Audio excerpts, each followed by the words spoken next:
guys, welcome back to another episode of collegemunchi.com. അപ്പോൾ നമ്മുടെ ഇന്നത്തെ വീഡിയോയിൽ നമ്മൾ ഡിസ്കസ് ചെയ്യാൻ പോകുന്ന കോളേജ് എന്ന് പറയുന്നത് നമ്മുടെ Shri Siddhartha medical college and ഹോസ്പിറ്റലാണ്. നമ്മുടെ തുംകൂർ, കർണാടകയിലെ തുംകൂർ ഉള്ളൊരു മെഡിക്കൽ കോളേജാണ്. അപ്പോൾ നമ്മുടെ ചാനലിൽ ഇതിനു മുന്നേ കുറേ മെഡിക്കൽ കോളേജസിനെ കുറിച്ച് നമ്മൾ കൂടുതൽ ഡീറ്റെയിൽസ് കൊടുത്തിട്ടുണ്ട്. അപ്പോൾ കർണാടകയിൽ തന്നെയുള്ള കോളേജസിൽ, ഡീംഡ് മെഡിക്കൽ കോളേജസിൽ നിങ്ങൾക്ക് അഡ്മിഷൻ എടുക്കാൻ ആഗ്രഹമുണ്ടെങ്കിൽ നിങ്ങൾ ആ വീഡിയോസൊക്കെ ഒന്ന് ചെക്ക് ചെയ്ത് നോക്കാം. അതേപോലെ നിങ്ങൾക്ക് ഇനി കൂടുതൽ നീറ്റ് റിലേറ്റഡ് അപ്ഡേറ്റ്സ് വേണമെന്നുണ്ടെങ്കിൽ നമ്മുടെ വാട്സപ്പ് ചാനലുണ്ട്, അതിലെല്ലാം ഞങ്ങൾ അപ്ഡേറ്റ് ചെയ്യുന്നതാണ്. അതിൻ്റെ ലിങ്ക് താഴെ ഡിസ്ക്രിപ്ഷനിലുണ്ട്. ഇനി നിങ്ങൾക്ക് എന്ത് ഡൗട്ട്സ് ഉണ്ടെങ്കിലും ക്ലിയർ ചെയ്യാനായിട്ട് ഞങ്ങൾ ഒപ്പമുണ്ട്. സോ താഴെ കാണുന്ന നമ്പറിൽ വിളിച്ചാൽ മതി. അപ്പോൾ നമ്മുടെ ഇന്നത്തെ വീഡിയോയിൽ നമ്മൾ ഈ ഒരു Shri Siddhartha medical college and ഹോസ്പിറ്റലിനെ കുറിച്ചും അവിടെ അഡ്മിഷൻ പ്രൊസീജിയർ എന്താണ്, സീറ്റ് മെട്രിക്സ് എന്താണ്, ഫീസ് സ്ട്രക്ചർ എന്താണ് തുടങ്ങിയിട്ടുള്ള കാര്യങ്ങളൊക്കെയാണ് ഡിസ്കസ് ചെയ്യാൻ പോകുന്നത്. അപ്പോൾ നമുക്കറിയാം നല്ലൊരു കോളേജ് അല്ലെങ്കിൽ നല്ലൊരു യൂണിവേഴ്സിറ്റിക്ക് നാക്കിൻ്റെ അക്രഡിറ്റേഷൻ നോക്കിയിട്ടാണ് നമ്മൾ മനസ്സിലാക്കുന്നത്. അപ്പോൾ നമ്മുടെ ശ്രീ സിദ്ധാർത്ഥ മെഡിക്കൽ കോളേജിന് നാക്കിൻ്റെ A+ അക്രഡിറ്റേഷനാണ് കിട്ടിയിട്ടുള്ളത്. അതേപോലെ തന്നെ ഈ ഒരു കോളേജിനെ കുറിച്ച് പറയുകയാണെങ്കിൽ തുംകൂറിൽ 1988 എസ്റ്റാബ്ലിഷ് ചെയ്തിട്ടുള്ളൊരു മെഡിക്കൽ കോളേജാണ്. ഇത് എസ്റ്റാബ്ലിഷ് ചെയ്യുന്ന സമയത്ത് Shri Siddhartha academy of higher എഡ്യൂക്കേഷൻ്റെ ഭാഗമായിട്ടാണ് ഈ ഒരു മെഡിക്കൽ കോളേജ് പ്രവർത്തനം ആരംഭിച്ചത്. പിന്നെ അതേപോലെ തന്നെ മെഡിക്കൽ കൗൺസിൽ ഓഫ് ഇന്ത്യൻ്റെ അപ്രൂവൽ ഇവർക്ക് കിട്ടിയിട്ടുണ്ട്. പിന്നെയാണ് ആദ്യം നമ്മൾ പറഞ്ഞു Shri Siddhartha academy of higher എഡ്യൂക്കേഷൻ്റെ അണ്ടറിലാണ് ഇവർ തുടങ്ങിയത്. പിന്നീടാണ് ഈ ഒരു നമ്മുടെ medical college Rajiv Gandhi university of health science, അതായത് നമ്മുടെ കർണാടകയിലെ ഗവൺമെൻറ് യൂണിവേഴ്സിറ്റി ആയിട്ടുള്ള RGUHSൻ്റെ അഫിലിയേഷനിൽ പ്രവർത്തിക്കാൻ തുടങ്ങിയത്. പിന്നെ ഈ ഒരു ഇൻഫ്രാസ്ട്രക്ചറൊക്കെ വെൽ പ്ലാൻഡ് ആയിട്ടാണ് ഉണ്ടാക്കിയിട്ടുള്ളത്. അത് മോർ ദാൻ ഒരു 13,134 സ്ക്വയർ മീറ്ററിലാണ് ഈ ഒരു മെഡിക്കൽ കോളേജ് കിടക്കുന്നത്. അതേപോലെ തന്നെ 1000 ബെഡ്സുള്ള ടീച്ചിങ് ഹോസ്പിറ്റലാണ് ഇത്. നമുക്കറിയാം അത്യാവശ്യം നല്ല രീതിയിൽ പേഷ്യൻ്റ് ഫ്ലൂ കാര്യങ്ങളൊക്കെ ഉണ്ട്. കർണാടകയിൽ തന്നെയുള്ള നല്ലൊരു ഫെസിലിറ്റീസ് കാര്യങ്ങളൊക്കെ പ്രൊവൈഡ് ചെയ്യുന്ന ഒരു കോളേജാണ്.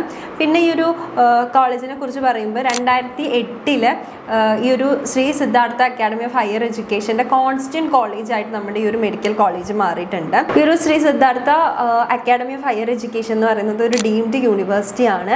ആൻഡ് 12ഓളം മേജർ ഓപ്പറേഷൻ തിയേറ്റേഴ്സും പിന്നെ അതേപോലെ തന്നെ അഡീഷണലി ഒരു കുറേ അധികം മൈനർ ഓപ്പറേഷൻ തിയേറ്റേഴ്സും ആണ് ഇവരുടെ ഹോസ്പിറ്റലിലുള്ളത്. പിന്നെ ഇവരുടെ ഭാഗമായിട്ട് ഈ ഒരു ഡീംഡ് യൂണിവേഴ്സിറ്റീൻ്റെ ഭാഗമായിട്ട് ഉള്ളൊരു കോളേജാണ് ഈ ഒരു ശ്രീ സിദ്ധാർത്ഥ മെഡിക്കൽ കോളേജ് തുംകൂറുള്ള ക്യാമ്പസ് നമ്മൾ പറഞ്ഞു. അതേപോലെ തന്നെ ഇവർക്ക് അഡീഷണലി ഒരു മെഡിക്കൽ കോളേജ് കൂടി ഉണ്ട്, അതാണ് Shri Siddhartha medical college and hospital in Begur. അപ്പോൾ 2 മെഡിക്കൽ കോളേജാണ് ഇവർക്ക് കർണാടകയിൽ മൊത്തത്തിലുള്ളത്. അപ്പോൾ നമ്മുടെ ഈ ഒരു തുംകൂറുള്ള ഈ ഒരു ക്യാമ്പസിൽ മൊത്തത്തിലുള്ള സീറ്റ് MBBSനുള്ള സീറ്റ് അവൈലബിലിറ്റി എന്ന് പറയുന്നത് 200 ആണ്. അതിൽ 170 മാനേജ്മെൻറ്റ് സീറ്റും 30 NRI സ്റ്റുഡൻസിനുള്ള സീറ്റുമാണ്.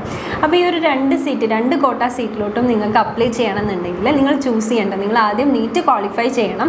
നീറ്റിൽ നിങ്ങൾ എലിജിബിൾ ആയിട്ടുണ്ടെന്നുണ്ടെങ്കിൽ നിങ്ങൾക്ക് ഈ ഒരു കോളേജിൽ നിങ്ങൾക്ക് അപ്ലൈ ചെയ്യാം. നിങ്ങൾ അപ്ലൈ ചെയ്യേണ്ടതെന്ന് പറയുന്നത് ഫസ്റ്റ് നിങ്ങൾ ചൂസ് ചെയ്യേണ്ടത് MCC കൗൺസിലിംഗ് ആണ്. ഇനി നിങ്ങൾക്ക് റാങ്കിങ്ങിലെ ബേസിൽ അല്ലെങ്കിൽ നിങ്ങളുടെ സ്കോറിൻ്റെ ബേസിൽ നിങ്ങൾക്ക് സീറ്റ് കിട്ടാൻ ചാൻസ് കുറവാണെന്ന് നിങ്ങൾക്ക് തോന്നുകയാണ്, നിങ്ങൾക്ക് എന്നാൽ ഈ ഒരു കോളേജിൽ തന്നെ പഠിക്കണം എന്നുണ്ടെങ്കിൽ നിങ്ങൾക്ക് സീറ്റ്സ് മുന്നേ തന്നെ ബുക്ക് ചെയ്ത് വെക്കാം. അപ്പോൾ നിങ്ങൾ ബുക്ക് ചെയ്യാനും കാര്യങ്ങൾക്കുമായിട്ട് നിങ്ങൾക്ക് കൂടുതൽ ഡീറ്റെയിൽസ് വേണം അല്ലെങ്കിൽ അഡ്മിഷൻ അസിസ്റ്റൻസ് വേണമെന്നുണ്ടെങ്കിൽ നമ്മളെ കോൺടാക്ട് ചെയ്യാം. ഇനി ഇവരുടെ ഈ ഒരു വർഷത്തെ ഈ ഒരു 25-26 MBBSൻ്റെ ഫീസ് അപ്ഡേറ്റ് ആയിട്ടില്ല. അപ്പോൾ 24-25 ഉണ്ടായിരുന്ന ആനുവൽ ഫീസ് എത്രയാണെന്ന് നമുക്ക് നോക്കാം. അപ്പോൾ അതിൽ ഇവർക്ക് ട്യൂഷൻ ഫീസായിട്ട് മാത്രം വരുന്നത് 17,75,000 റുപ്പീസാണ്. പിന്നെ ബാക്കി ആ ഒരു ഫസ്റ്റ് ഇയറിൽ നിങ്ങൾ ബാക്കി അതർ ഫീസായിട്ട് നിങ്ങൾ പേ ചെയ്യേണ്ടത് 71,000 റുപ്പീസാണ്. പിന്നെ നിങ്ങൾ ഫസ്റ്റ് ഇയറിൽ മാത്രം നിങ്ങൾ പേ ചെയ്യേണ്ട യൂണിവേഴ്സിറ്റി ഫീ ഉണ്ട്, അത് 50,000 റുപ്പീസാണ്. പിന്നെ വെൽക്കം കിറ്റ് ഉണ്ട്, അത് 60,000 റുപ്പീസാണ്. ഈ 2 ഫീസും നിങ്ങൾ ഫസ്റ്റ് ഇയറിൽ മാത്രം പേ ചെയ്താൽ മതിയാവും. അപ്പോൾ ഇപ്പോൾ പറഞ്ഞതെന്ന് പറയുമ്പോൾ ഓൾ ഇന്ത്യ കോട്ട അല്ലെങ്കിൽ മാനേജ്മെൻറ്റ് കോട്ടയിൽ നിങ്ങൾ അഡ്മിഷൻ എടുക്കുമ്പോൾ നിങ്ങൾ അടയ്ക്കേണ്ട ഫീസാണ്. അപ്പോൾ ഇനി NRI കാറ്റഗറിയിലാണ് നിങ്ങൾ അപ്ലൈ ചെയ്യുന്നതെന്നുണ്ടെങ്കിൽ നിങ്ങൾക്ക് വേറെ ഫീസായിരിക്കും വരിക. അതായത് NRIയിൽ നിങ്ങൾ അപ്ലൈ ചെയ്യുമ്പോൾ ട്യൂഷൻ ഫീസ് മാത്രം വരുന്നത് 40 lakh റുപ്പീസ് ആയിരിക്കും. ആൻഡ് ബാക്കിയുള്ള എമൗണ്ട് ഫീസ് വരുന്നത് 71,000 റുപ്പീസും. ഇനി യൂണിവേഴ്സിറ്റി ഫീ ആയിട്ട് ഫസ്റ്റ് ഇയറിൽ മാത്രം നിങ്ങൾ കൊടുത്താൽ മതി. ആ ഒരു യൂണിവേഴ്സിറ്റി ഫീ ആയിട്ട് വരുന്നത് 50,000 റുപ്പീസും ആയിരിക്കും. അപ്പോൾ ഇനി ഹോസ്റ്റൽ ഫീസായിട്ട് വരുന്നത് മെസ് ആൻഡ് എസ്റ്റാബ്ലിഷ്മെൻറ്റ് ചാർജസ് ആയിട്ട് നിങ്ങൾ കൊടുക്കേണ്ടത് 1,24,000 റുപ്പീസാണ്. ഇനി അതിന് പുറമെ നിങ്ങളൊരു കോഷി ഡെപ്പോസിറ്റ് അവിടെ 1 lakh റുപ്പീസ് കൊടുക്കുന്നുണ്ട്. അത് റീഫണ്ടബിൾ ആണ്. നിങ്ങൾ ഹോസ്റ്റൽ കഴിഞ്ഞ് ഇറങ്ങുമ്പോൾ ഈ ഒരു കോഴ്സ് കംപ്ലീറ്റ് ചെയ്ത് ഹോസ്റ്റൽ കഴിഞ്ഞ് ഇറങ്ങുമ്പോൾ നിങ്ങൾക്ക് റീഫണ്ട് ചെയ്തവർ തരുന്നതാണ്. ഇനി നിങ്ങൾക്ക് ഇവിടെ അലോട്ട്മെൻറ്റ് കിട്ടി അല്ലെങ്കിൽ നിങ്ങൾ സീറ്റ് ബുക്ക് ചെയ്തിട്ട് ജോയിൻ ചെയ്യുകയാണെന്ന് ഇരിക്കുകയാണെങ്കിൽ നിങ്ങൾ കുറച്ച് ഡോക്യുമെൻറ്റ്സ് ഇവിടെ സബ്മിറ്റ് ചെയ്യേണ്ടി വരും. അപ്പോൾ എന്തൊക്കെ ഡോക്യുമെൻറ്റ്സ് ആണ് നിങ്ങൾ സബ്മിറ്റ് ചെയ്യേണ്ടത് നോക്കാം. അപ്പോൾ ഞാൻ ഈ പറയുന്ന ഡോക്യുമെൻറ്റ്സ് ഒക്കെ ആയിരിക്കും നിങ്ങൾക്ക് കൊടുക്കേണ്ടത്. പ്ലസ് നിങ്ങൾ ഈ ഒരു ഡോക്യുമെൻറ്റ്സിൻ്റെ ഒറിജിനൽ പ്ലസ് 3 അറ്റസ്റ്റഡ് കോപ്പീസാണ് ഇവിടെ സബ്മിറ്റ് ചെയ്യേണ്ടത്.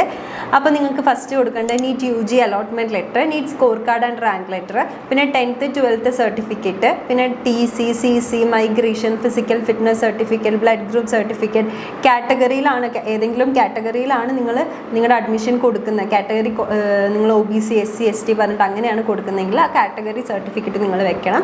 പിന്നെ നിങ്ങളുടെ ആധാർ കാർഡിൻ്റെ കോപ്പി, പിന്നെ പാരൻറ്റിൻ്റെ പാൻ കാർഡിൻ്റെ കോപ്പി വേണം. പിന്നെ വൈറ്റ് ബാക്ക്ഗ്രൗണ്ടിലുള്ള നിങ്ങളുടെ റീസെൻ്റ് ആയിട്ടുള്ള ഒരു ഫോട്ടോഗ്രാഫുമാണ് നിങ്ങൾ വെക്കേണ്ടത്.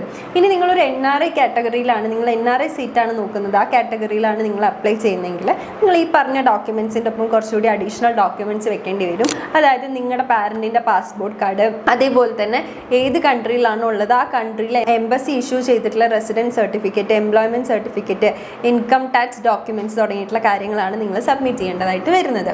അപ്പോൾ നിങ്ങൾക്ക് ഈ ഒരു ശ്രീ സിദ്ധാർത്ഥ കോളേജിൽ നിങ്ങൾ അഡ്മിഷൻ എടുക്കണം ആഗ്രഹിക്കുന്ന സ്റ്റുഡൻസ് ആണെന്നുണ്ടെങ്കിൽ നിങ്ങൾ എത്രയും പെട്ടെന്ന് ബുക്ക് ചെയ്യാനായിട്ട് ശ്രദ്ധിക്കുക. അതേപോലെ തന്നെ അലോട്ട്മെൻറ്റിലൊക്കെ MCC കൗൺസിലിംഗ് ചൂസ് ചെയ്തിട്ട് നിങ്ങൾ ഈ ഒരു കോളേജ് ഫസ്റ്റ് ഓപ്ഷൻ വെക്കണം. പിന്നെ നിങ്ങൾക്ക് എന്ത് ഡൗട്ട്സ് ഉണ്ടെങ്കിലും ഞങ്ങളെ കോൺടാക്റ്റ് ചെയ്യാം.